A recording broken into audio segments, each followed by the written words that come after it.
Welcome to Double Fries No Slaw. It is a preview episode on November 18th, and the time is 4:14. We thought that was pretty fitting for the last week or so.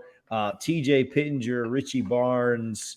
We're going to put a bow on that Miami win and move on to previewing this weekend's matchup against Boston College. Richie, I know the answer to this because I know where you spent the entire day, but how are you doing today? Been a great day outside. It was beautiful. Had an outdoor work event, got to enjoy some of the weather. I cannot complain at all. And, I love that we started at 4:14 and that I was able to get home in time. A lot of people know that we had made some 4th and 14 shirts that a lot of people really liked. And then a few hours later, Jordan Travis dropped his line and we took him off the store because we're not going to compete with a Florida State's quarterback, take money out of his pocket. So on that note, guys, go check out his website. He's got some really cool stuff. I picked up a shirt. He doesn't pay us. He doesn't sponsor, but we definitely want to support our student athletes. Yeah, no doubt. I was able to chat with Jordan both up in Charlotte and then actually just a few weeks ago, and really, really good kid. I mean, to sing his praises after the last several weeks of Florida State football, but great kid, and glad that he can make a little bit of money off of a pretty neat moment in FSU history. I think he's made a decent coin. Oh, he's probably done pretty well. Yeah, for sure. Good for him, man. That's what the NIL was supposed to be, right? That you have a big game, you can make money and market yourself off of it. I love it. Yeah, no doubt. And they, imagine like what some of these other guys could have made at times if the NIL would have been around. Imagine what Jameis would have made at Florida State. Oh, yeah. Because people were buying all sorts of – I bought a famous Jameis shirt that had a baseball bat and football on it. Yeah. That money could have gone to his pocket. I think he's doing okay financially now. Yeah, no doubt. So anyway, speaking of finances, let's pay some bills. Double Fries No Slaw brought to you by Guthrie's in Tallahassee. You can visit both their locations at 1818 West Tennessee Street and 2550 North Monroe. I would obviously always appreciate their support. If you go up to Tallahassee for any basketball games or any other events, I know we got a big soccer match tomorrow night, some different things going on. Definitely stop by Guthrie's and get you a gut box. Yeah. Make sure you get that thing Double Fries No Slaw. I hope Larion was able to sop up his sorrows with some coleslaw this week. Richie, talk to us about – let's put a bow on this Miami game. I know that this is a preview episode, but talk to us. Any closing thoughts, any final thoughts from that?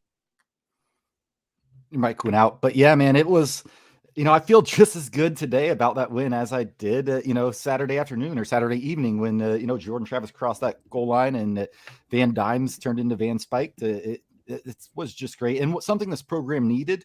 I know we don't get into recruiting too much. It looks like it had a huge impression on a high four-star defensive lineman that's committed to Georgia. A lot of people, Newberg put a 10 on his crystal ball, calling it a lock to flip him. A lot of positive momentum, and it helps what's going on around the state with the other schools. And, I didn't expect Mike Norvell's window to open so quickly, but it's pretty much there. And this year and next year, if he takes advantage, we could be in a good spot. But, we've seen several coaches in the Big Three for all three teams miss windows recently.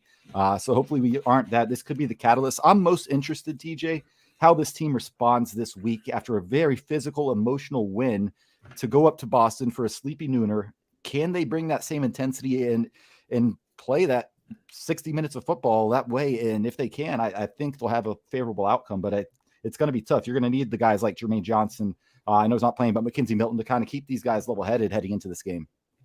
Yeah, that's the biggest thing to me. And I know you talked about the noon kickoff, which I think is big, but as much as it is like a sleepy noon or whatever, can the guys get up for the game? I don't want to say it's easy to get up, but it's easy to get up for a game in Doak. Yeah. Against your rival. Packed stadium. Yeah. Packed stadium. There was more people there than there were at the Notre Dame game. And so can you do that on the road against Boston College in a game that seemingly you have less to play for? Now, I do think that Mike Norvell has done a good job of keeping this team engaged, keeping them responding at all times. I think they'll understand what's in front of them. A chance to, at 0-4, I don't think we thought we were going to get more than 2 wins. And now we've got a chance to get to a bowl game. And I think that there's a lot of pride in that locker room, and you could tell that by the way that they played. And so, I think it's moving on, not doing what we're doing right now and still talking about the game 5 days later, but moving on from it and understanding that, yeah, it was great to beat Miami, but it means absolutely nothing when it comes to this weekend. So Florida State goes on the road. But okay, well, you mentioned Jermaine Johnson, so I'll say one more thing about him. Just amazing, just the greatest, one of the greatest performances. To get the forced fumble that led to 7 points, and you obviously end up winning by a touchdown or by 3.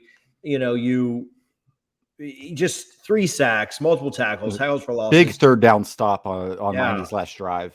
Massive tackle there that just shows up as a tackle, but not, nothing really special in the box score. Yeah. But man, that it's not on the level of the Jalen game, I don't think, but it's like close. Like it's like up there, like the Burns first half, against Miami, but like it's definitely up there because we don't win the game without him. Like I'll say that. Yeah. Like I think it's probably on par with the Jalen game, but the fact that Jalen did that and made that big of an impact as a defensive back, definitely you got to lean Jalen there because when you're an edge rusher, you are one of the most impactful players on the field potentially, and he showed that. So definitely, up there with, in the rivalry that we've seen lately, on the offense side of the ball, Dalvin obviously had a few big games. Greg Reed would always have a big game against Miami, but yeah, Jermaine Johnson really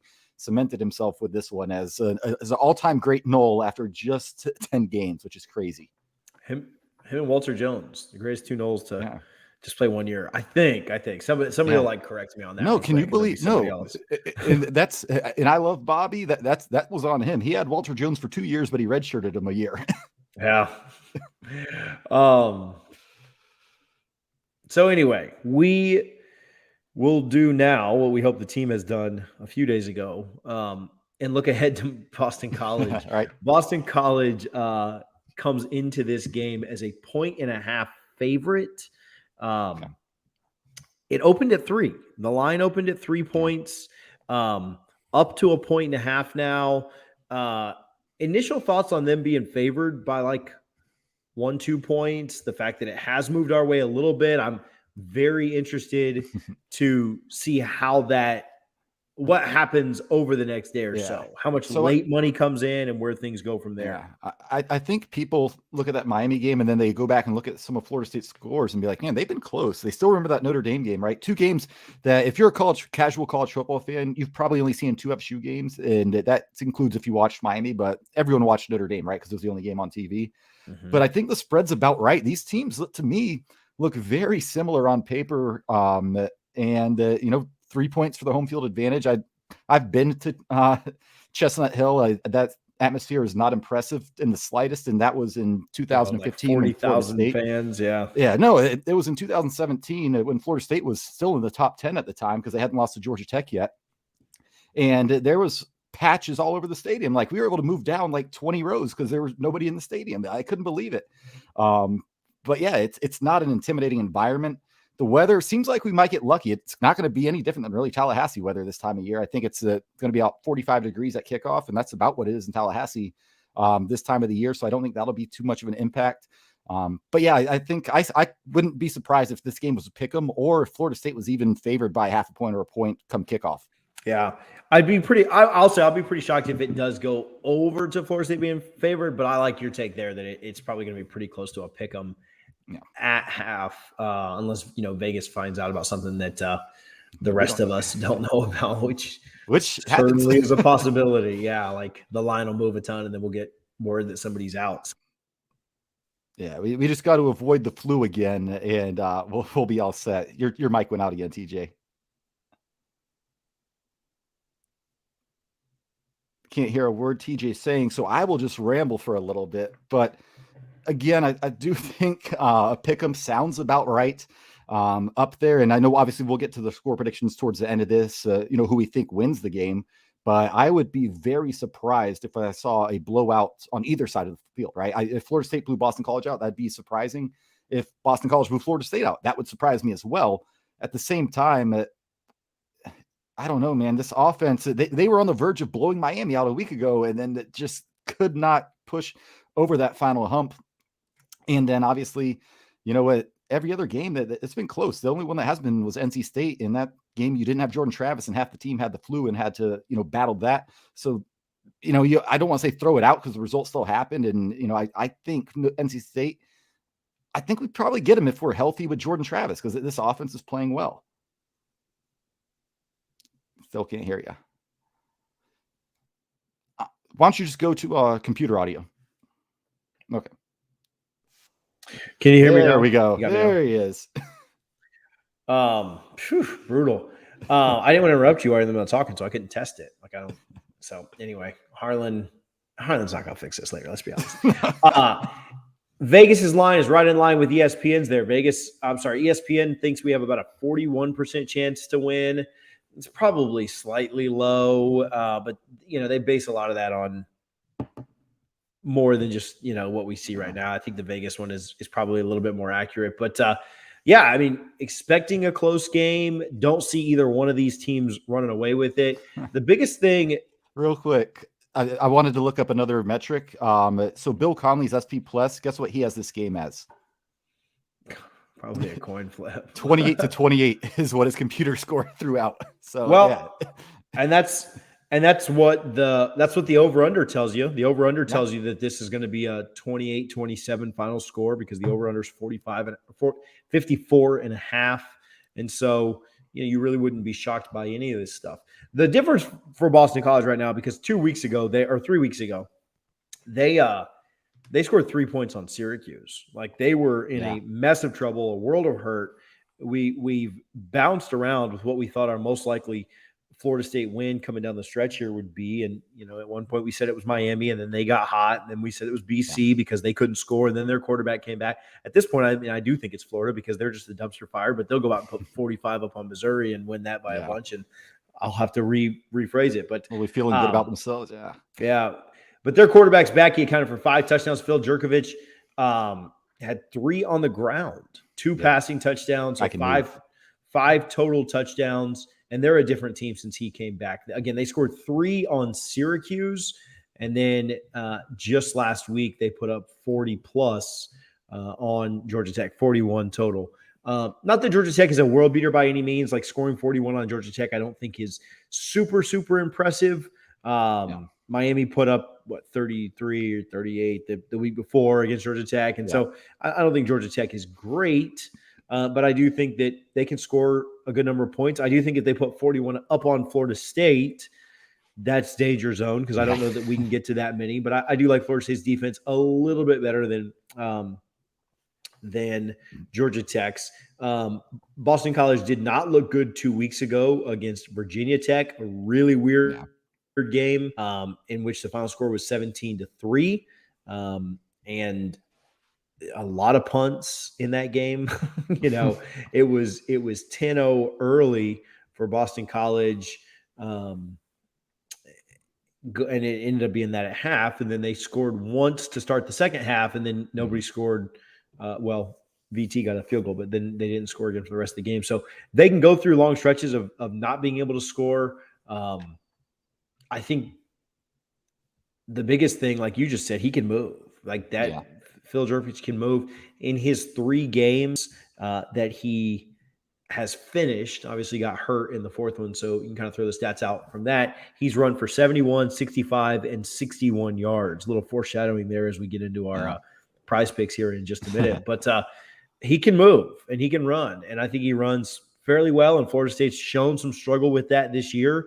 I don't know exactly what the game plan is, if it's to keep a spy or to spy at times or what, but I do think that Florida State's defensive line coming in and dominating like they did last week is going to be a big key to victory. So thoughts on their offense, thoughts on them being able to kind of bring it from that perspective. Yeah. And Florida State hasn't really played too many really mobile quarterbacks. Sam Howell, kind of mobile. I think Jerkovich probably a little more mobile. Cunningham is much more. But Cunningham, had 14 carries for 56 yards against Florida State. They really did a good job. Only his long was 15 yards in that game. This defense, man, it's weird because everyone heading into the season, there's no way Adam Fuller makes it. And now I'm on team bring Fuller back, by the way, Yeah. if we want to have that discussion, because this defense is improving. Obviously, you're not going to have Jermaine Johnson next year, and you're not going to find someone to replace his production, but they are showing improvements. And even some of the plays, even going back to last week against Miami, that one big play when Miami was on their own 3-yard line. I forget who it was that Van Dyke hit. That was just a perfect throw. That was good coverage. That's an NFL throw made by a college freshman. So I think we're going to be in good shape there. Their offense is kind of, I don't know. They're like we said, they're completely different with Jurkovec back there. I believe they're 4-0 in games he started and finished, and they've lost a few games without him. So he's definitely a difference maker. Very similar to how Jordan Travis is for Florida State. Thinking about Jacksonville State and NC State, 2 games that I think if Jordan Travis starts and plays the whole game, Florida State wins. So he has that kind of impact on them. The defensive line, I think they'll be fine. I'd like the matchup. I have a hard time seeing Boston College getting to 30. We'll see it. Again, big plays are the big ones. You gotta, Zay Flowers, he's their go-to receiver in the passing game when they do start throwing it out. 40 catches at 653 yards on the season. Definitely someone to keep an eye on. Another prize picks for you coming up there. But yeah, the offense is completely different with Jurkovec back there, and it's the defense will have to be disciplined, but I'm fairly confident they will be. Yeah, I know that I give you a hard time for this every week. Can you, while we're talking about this real quick, can you look up what the Miami ones were last week just to see how we did? I really don't care about the other weeks, and I don't know that I necessarily went like 5-0 or anything. I just want to see how closely we predicted what would happen actually did go down before we get into this week's prize picks. While you're doing that, on the side of the ball, and I'm not breaking any news here by saying that Florida State's defensive line needs to play well for us to win the game. Of course, they're the strength of the team. They're the best part of the team. They got the best player on the team. They got the best player in the conference on that defensive line. Of course, the defensive line needs to play well, but it really does come down to that. The defensive line gets pressure. You force guys into quick throws. Jurkovec only has 1 interception on the season. Again, he's only played in like 3 full games. One of those games being against like Colgate, if I remember correctly. The other one against UMass, who, transitive property here, but they beat UMass 45-28. Their defense obviously not as good as Florida State's, I wouldn't think. And then the other 2 that he's played in, Virginia Tech and Georgia Tech. And so, they're different with him, but I don't know. We'll see. He's done a good job taking care of the ball, but I don't know that he's seen a team. Not that Florida State's defense is, like I said, off the charts by any means, but I do think he's going to see some different athletes than he's seen this year with our Florida State's seeing better quarterbacks than him. And that's not a shot at him. Just last week. ACC is actually a pretty good league for quarterbacks this year. Yeah. But again, he's like a poor man's Jordan Travis, right? Maybe a little better passer, not as good of a runner, but I mean, we'll find out at noon on Saturday. But I have Miami prize picks for you if you want to go through those real quick. Let's do the defensive side of the ball, and then we'll get into our prize picks. Quicker episode, maybe just like a 30-minute preview tonight. We didn't have a guest. Actually, most guests that I reached out to just left me on red, so that was fun. Yeah, BC did give up 28 to UMass. Good call, Dupree. There, that's that's not good. That's not a great statistic, and hopefully, I mean, if we can't get to 28, I mean, it says something. Now, well, we'll get into that once we get into the preview a little bit later. Boston College's defense. I remember remember a few years ago, the Bucks had like the number 1 rushing defense in the league, and in the worst passing like the 30th. So you have to kind of read into this. You can't read into this too much. The stat is Boston College has allowed the fewest completions of any team in the NCAA. Right now, what I'll say around that is Boston College's schedule is the following: Colgate, UMass, Temple. They did play an SEC opponent in Missouri, who's 5-5 right now. They played Clemson close, NC State, Louisville, Syracuse, Virginia Tech, Georgia Tech. Not necessarily the most difficult schedule. In fact, their only good out of conference game is to a very mediocre to poor Missouri team. And then they played a lot without their quarterback. And so they have allowed the least amount of completions in the NCAA. They're 97th in opponent rush yards per game. So 97th out of, 130 right now? Is it 131? So very, bottom third tier Yeah. with opponent rushing average. They're down there with, Washington State, Georgia Tech, Texas State, Tulane, NC State, Florida's in there. So not great. But they do a nice job against the pass. And so I think that kind of plays into our hands. That's kind of what we want. That's, you don't want to be so one-dimensional that all you can do is pass. But I think Florida State's done a great job this year of setting up the pass with the run. I don't think we need to have a lot of completions this week. I think if we can complete 15 or so passes, it probably bodes very, very well for us. That means we're probably throwing it 20 to 22, 25 times. You're completing a high percentage of them if you complete 15. And I think it puts us in really, really good shape there. Thoughts on our offensive attack against them? Yeah, and I'm not going to lie and say I've watched a ton of Boston College football because I haven't. But I like where our offense is. And, it seems Mike Norvell, Kenny Dillingham, when Jordan Travis is available, they are comfortable. They know what they want to do. Even against Clemson, the offense really struggled. But going back and looking at it, Travis didn't have his best game, but, he was being pressured all night. So, of course, he's going to be seeing ghosts. But there were some shots there that he that were open, schemed up, that he could have hit. I think last week it is going to be huge for his confidence as a passer. He even said in the press or in his media availability either Monday or Tuesday that, he has so much confidence that he didn't consider himself a true quarterback when he got to Florida State. And now he looks at himself as an actual quarterback, which he's become. It's that 4th and 14 throw that I'll talk about that as long as I want. But that was a big time throw. He trusted his pocket, stepped up and put it. It wasn't a huge window. Obviously that's, in the NFL, the windows are much, much tighter, but for college football, that was a fairly tight window. So I think his confidence is growing. And I think we'll get back to what we see in, really just ground and pound, right? You're going to have Travis, Trayshawn, just running it nonstop. I think you said 15 completions. I think that's a good number. I would love to see 15 pass attempts because that means you're doing exactly what you want on the ground. And again, Boston College isn't great against the run this year. I think Jordan Travis and the two backs behind him, they're going to get theirs. This offensive line is getting a little healthier. They're going to get theirs. And, I think that's the blueprint and set up a few, deep pass plays. And if you hit one or two of those, you're going to be in really good shape, I think. TJ there.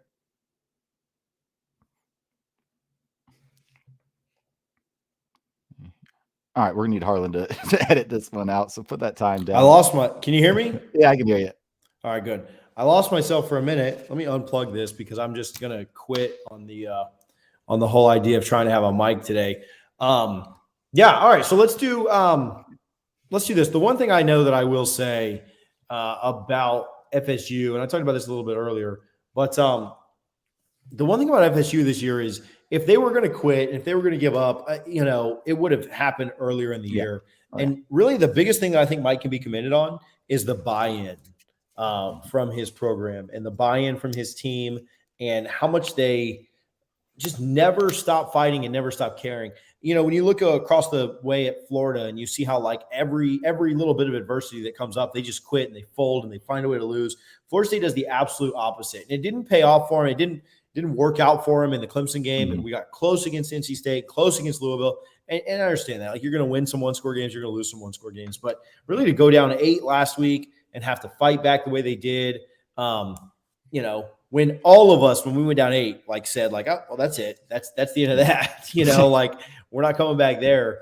And so that's really what I see being the difference in this game. We'll talk score predictions here in just a minute. But I really think that FSU's fight and their kind of will to keep things rolling and keep things going is what the difference so far in this season is in turning this season around and what will eventually be the difference on Saturday as well. So it'll be interesting to see what can kind of happen, what ends up happening, but we'll kind of see as we go. So, yeah. Well, to your point real quick, that this is a team that last year, if they were on the road and got down by 10 points to a team that was, clearly better than them, at least most perceived to be, that it's game over, right? But we all gave up on that one. Well, that's what happened at Chapel Hill this year. We went up there as a 17-point dog. They jumped out 10-0, and sitting on the couch, I'm looking at my wife and like, yeah, we have to watch. Yeah, I'm going to watch the rest of this game, but there's no chance we're coming back. Then they put up 21 points in the second quarter, and the game was never in doubt from there in the second half. So this team was down by 18 points in the fourth quarter to Notre Dame, came back and sent it to overtime. I agree, TJ. This team, for whatever reason, the buy-in is absolutely there. You can see it. Again, go watch Travis Hunter's video from the locker room against Miami. That was just one of the coolest things. But yeah, there is buy-in. So I know I still get, memories from the past few years. If Boston College goes up like 13-0, I'll probably like, damn, we're not going to win this game. And then they'll come back and make it 14-13. And all of a sudden I'm back on the couch, perked back up. Like, all right, I knew this team had that fight in them, but they truly do have this fight. Yeah, no, it's refreshing to see after the last few years. Yeah. Like you said, sometimes it's going to work out for you, sometimes it's not. But if they'd have showed that quit that other teams had, they certainly don't beat Miami. Like we remember Clemson being up 42-0 in the first half 2 years ago. Yeah, right? That's not happening anymore, and that's really good to see. Yeah, Florida State needs to find a way to get this win and find a way to get a win in a week against Florida, and then get those extra bowl practices and kind of pay themselves back for that. I think that's the biggest thing, TJ. You just said it. Those bowl practices, especially with how young this team is, and let them continue to develop. Yeah, and obviously, like Jermaine Johnson's not going to play in the the Gasparilla Bowl or wherever we end up. So whoever's behind him, is going to get all those first team reps for bowl practice, get that game experience. Bowl practice for a young team is so valuable, and I hope Mike is using that to motivate them. Like for this week, guys. If we go 1-0 this week, next week we have a chance to become bowl eligible. And that's huge for a team that hasn't been to one in a few years. Yeah, for sure. All right, so let's do our Prize Picks. Prize Picks is an app that you can go download today. Use code No Slaw for a 100% match up to $100 on your deposit. Again, Prize Picks app, code No Slaw, NOSLAW. You can pick different athletes, different competitors in different sports, in leagues. You could take Jordan Travis's over-under on rushing yards and Anthony Davis's over-under on points and put together a wager with that. Ton of fun. Go check out the Prize Picks app today. Let's jump into, first let's do last week's. How did we do last week? And then we'll jump into. So we're going to have to go, we'll have to go honor code if you remember what you picked last week. But the first one, I think all three of us got, it was Van Dyke, 375.5 passing yards. I believe he was under that, wasn't he? I took the under there. I thought you took the over. You sure? Yeah, I definitely took the under. Okay. I made it high. So full disclosure, I made it high in hoping of. Oh yeah, you didn't set these. You didn't set these. I did. I did set these, and I was hoping. I'm saying we didn't. Yeah, you set. Yeah, I was hoping to bait Larry on into taking the over on that one, but he did not. Jordan Travis 52.5. I think he finished with 62, so he hit the over there. Knighton hit under 23.5 carries. Corbin and Ward were under 150.5, and FSU. I think I took the over on that, so I missed that one. I took the over on Corbin and Ward. I took the under on Knighton. Travis, I don't recall, but punts, I know we both took the over on punts not fielded at 1.5. Of course, we hit the over on that because why wouldn't we? I feel like we need to keep. Thank God that last one fell. I feel like that needs to be a bonus pick every week is 1.5 over under fielded or not fielded punts by Florida State. Yeah, I think that it's just an easy. Yeah, that last one that could have been bad if they downed that to 4-yard line or something.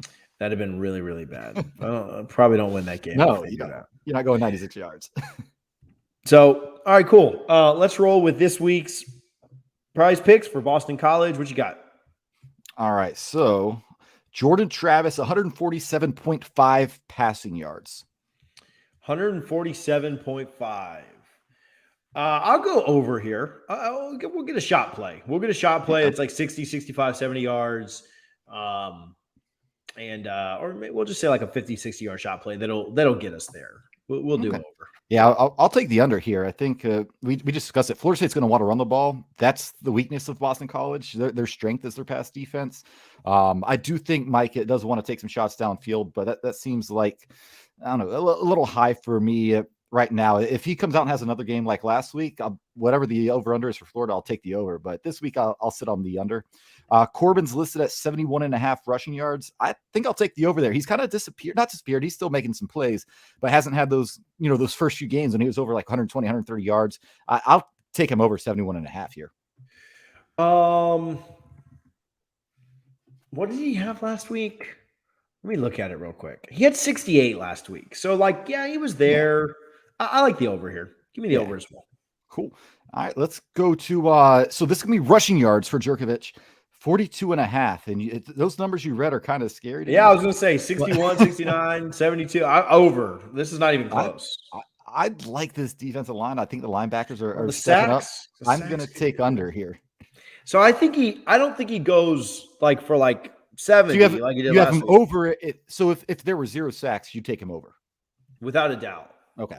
Yeah. And with the sacks, I still like him over slightly because I'm going to say that our sacks drop a little bit and he scrambles out of stuff and gets 2-3 yard gain. I think our sack, I think he's mobile enough to where we're not just going to be able to rush him and sack him a bunch like we did last week with a younger freshman quarterback. I think that we'll get to him a couple of times, but he'll get out of the pocket, go down, he'll turn a sack of 8 into a sack of 2 twice, yeah. Right? So then he's only losing 2 yards on 2 sacks, and then 5-yard rush puts him over. So anyway, I like the over here.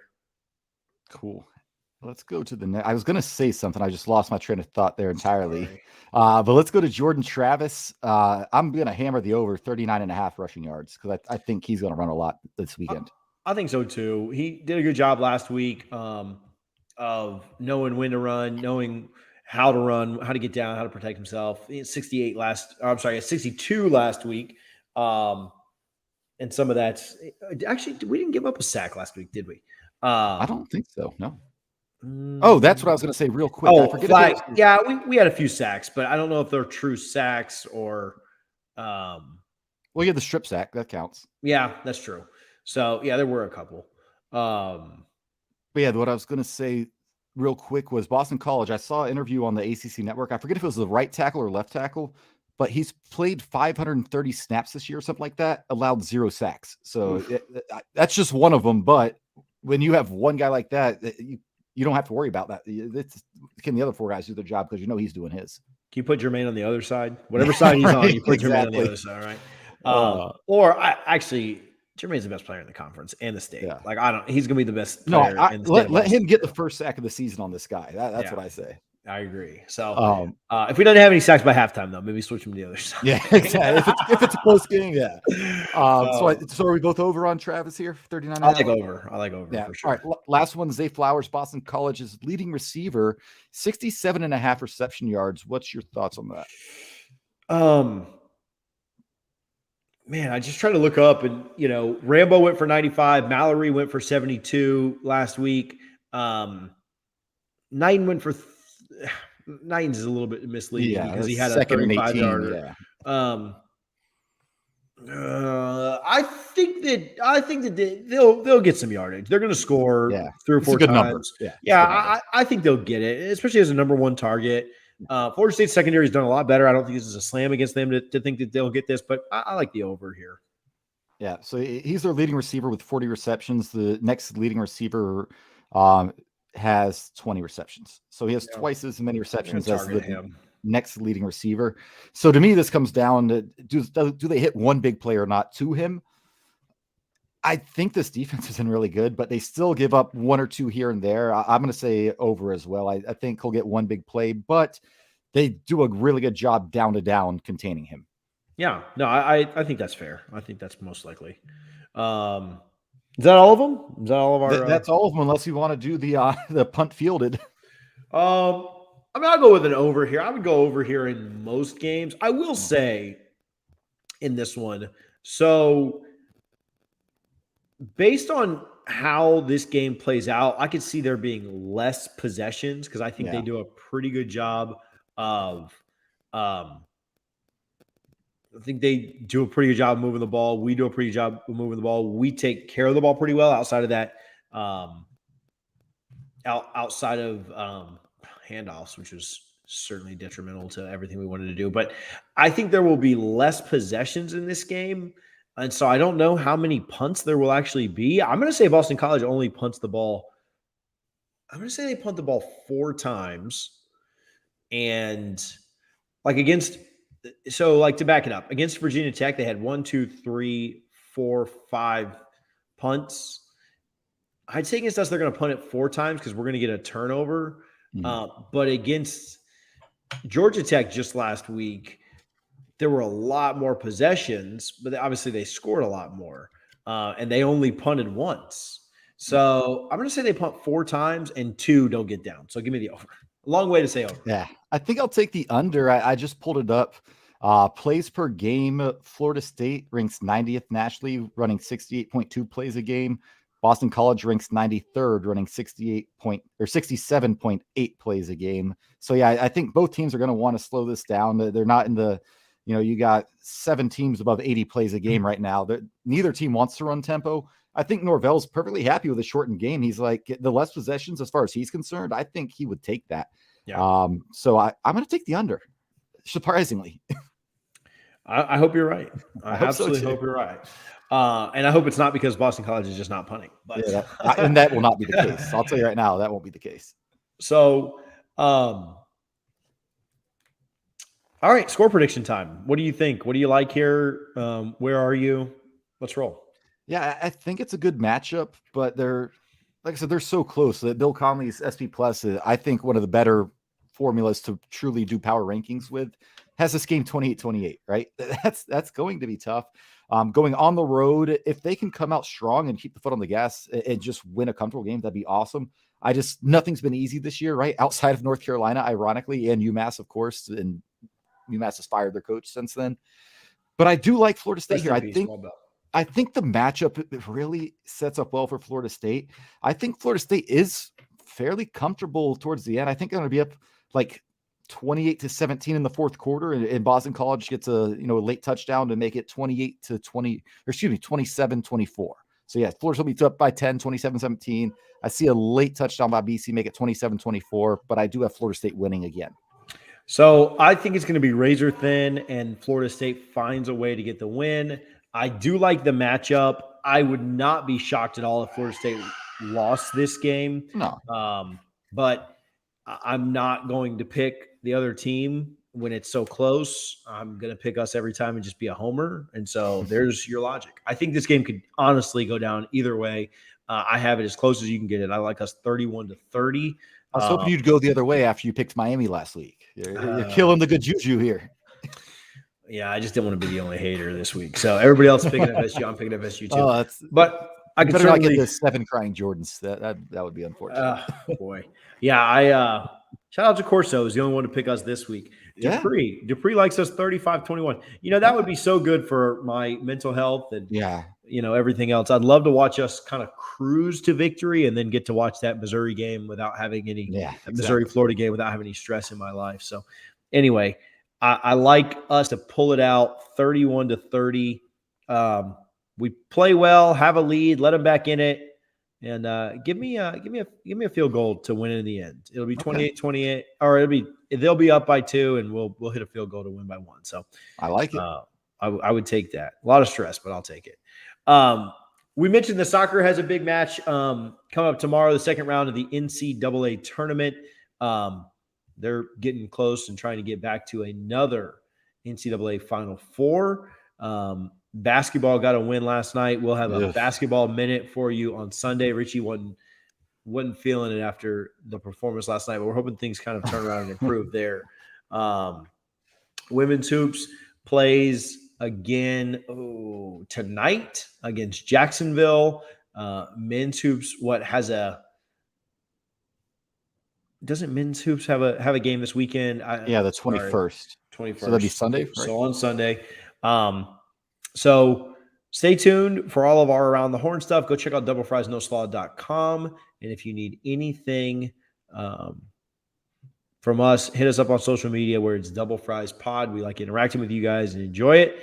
We'll see you guys on Sunday to recap, hopefully, another FSU win. Until then, go Noles. Let's go.